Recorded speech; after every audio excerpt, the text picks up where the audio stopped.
It's your earliest musical memory for yourself, when you felt you started to develop an interest and a flair for music? When I first started playing music? Yeah. Yeah. Well, I don't really remember, but I actually started when I was 6 years old playing a Hawaiian style guitar. What I do remember mostly is picking out a trombone at 9 years old, and starting to play trombone then at 9 years old. Right. Was there any point in time where you felt you discovered in yourself that you had the ability to write music as well? Well, I always had the ability to pick out a melody on a piano or a different instrument. I have a good ear, so I've always known that. I discovered, I think, when I was a teenager that I could write lyrics, and so I started to write things down and to write some songs when I was a teenager. Talk about the formation of the Fish and how you guys all came together, and did you have a specific blueprint or an agenda of the type of music that you were looking for there before you got started? Well, the Fish were just playing to my songs, and I had been writing songs for quite a while by then and performing them by myself. And so when these Fish changed from a skiffle band to a rock band, we just made arrangements around the songs that I was writing. In its formative years, the Fish were very much an independent operation, looking after a lot of your own promotion and production, etc. I guess you could look back on that. Would you say that they were trailblazers in a way, considering the number of independent labels that are around these days? Oh yeah, we were the first, as far as I know, the first people in. It was in 1965 that we made the first EP for and called the group Country Joe and the Fish. Yeah, I think it's pretty commonplace now, but it was just impossible to sell the stuff anywhere at that time because nobody knew what to do with it. Retrospectives. Another field where you're innovative too was in the field of performance, and in particular light shows. Was that a particular area of interest for yourself? Well, I had done a lot of music when I was in school, and the orchestra and the band, and I had an interest in show business, so I wanted the band to relate to the audience and to perform. We didn't really do coordinated steps and things, but I wanted the band to have an awareness of performing in front of the audience. Compared to what people do nowadays, it was pretty much nothing what we did, but it was a little bit different than the other groups who sometimes it appeared they were playing for themselves rather than the audience. Yeah. You keep in contact with past Fish members? Yeah, just about everybody. I'm in close contact with them. Barry Melton and myself played as a duo just a month ago, actually. Just briefly touch on the two major festivals of the 60s, Monterey and Woodstock. Do you feel the passing of time perhaps has enhanced the memory of these festivals, or they really were as magical as us who weren't there are led to believe?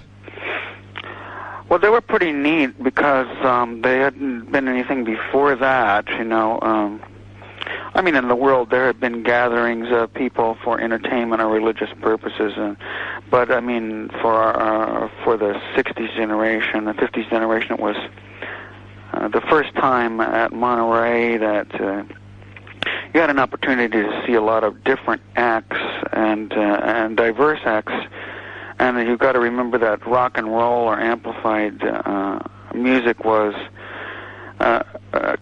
pretty much brand new, playing at top volume. That was something that no one had ever heard of before. So both Monterey and Woodstock allowed not only the the people coming to see the show to hear and experience lots of different kinds of music, but the performers themselves also. So it's pretty commonplace now, but it was very, very unusual then. As a matter of fact, those were the beginnings of these festivals, you know. What were your thoughts on the efforts to recreate a Woodstock in '94? Oh, well, you know, it was interesting, and actually wound up performing a song on one song on the big stage and one song on the little stage there, and checking it out, actually, because I was in Woodstock at the time, and then going to Mackie Asker's farm, and I played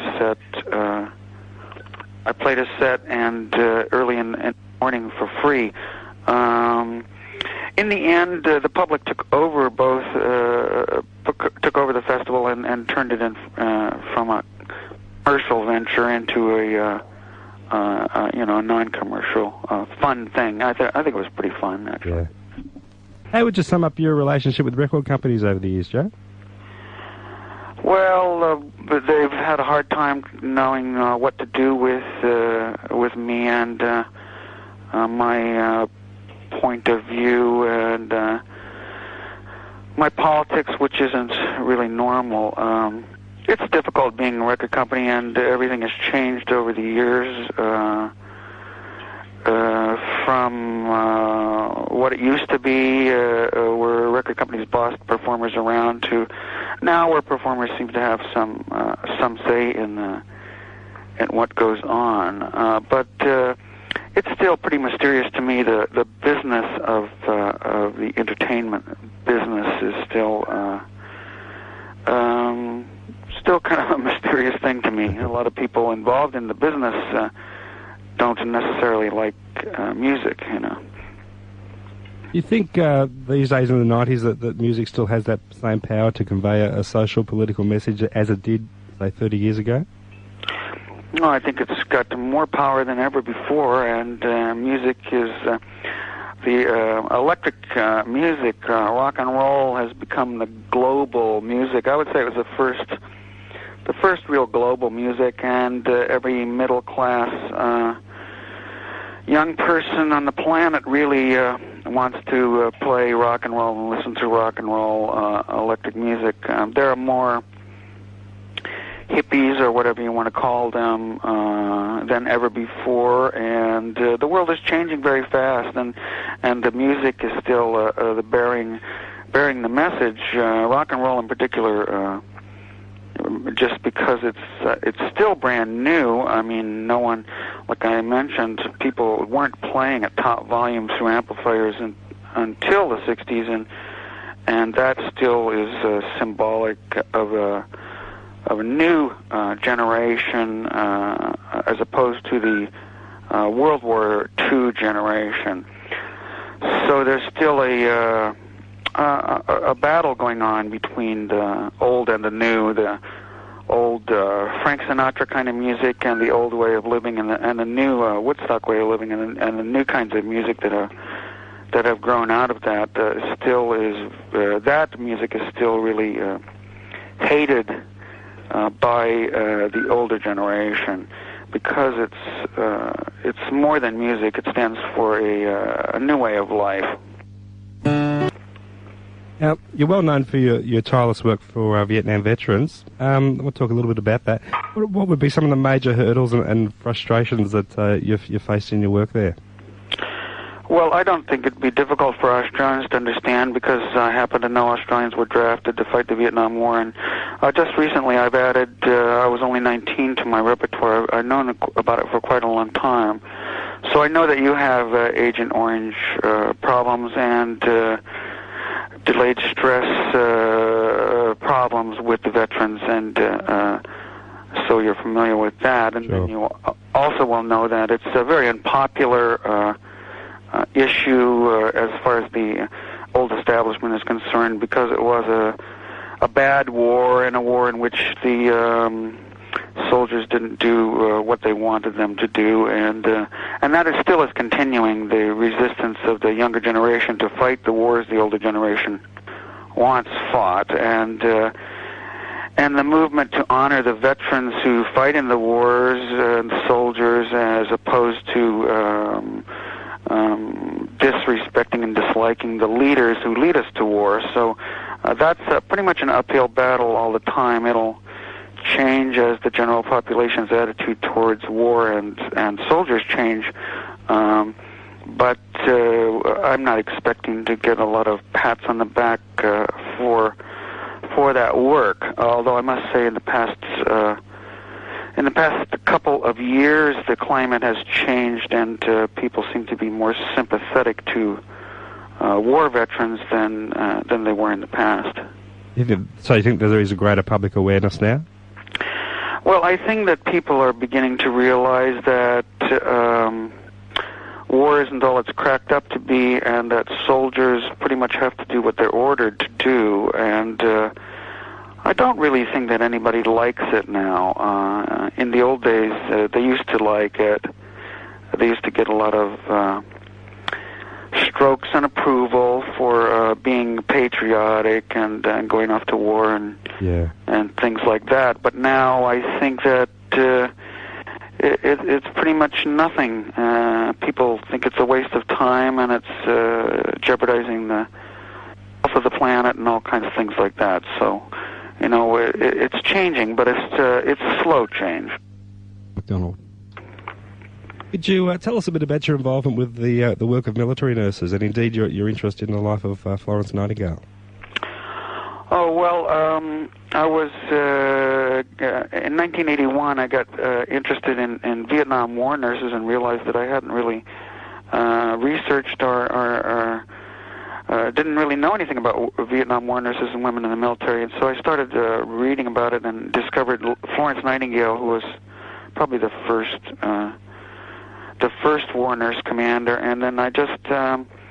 one thing led to another, and I have a website which is about Florence Nightingale and war nursing and her life, and I'm very, very interested in her life and her problems that she had because of the war, the Crimean War that she went to, and I think it's interesting that the world has forgotten her essentially, and very reluctant to acknowledge that she had psychological problems because of her war experience. And I do think that women are on the cutting edge of change right now for us. That patriarchy has failed us, and so I take some pleasure out of supporting women and nursing.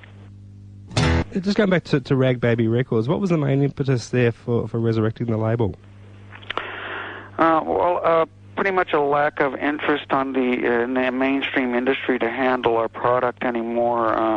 It started about 15 years ago when the market crashed for the big labels, and we didn't really have anywhere to go with our product, so we just thought we would start making it again ourselves, although distribution is still a problem, and we're not really an independent label like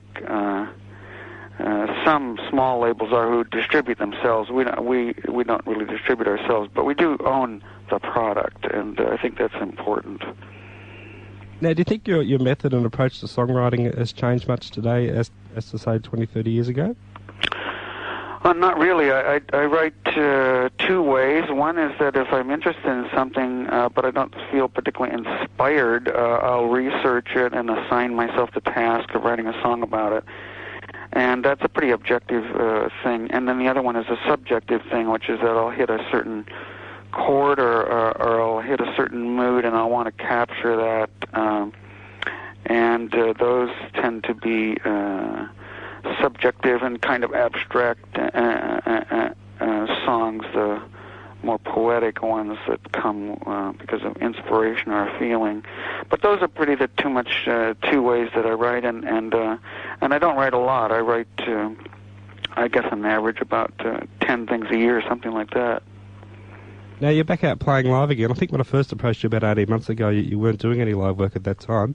You're back out there again. Was there anything that sparked the motivation to get out there and face an audience again?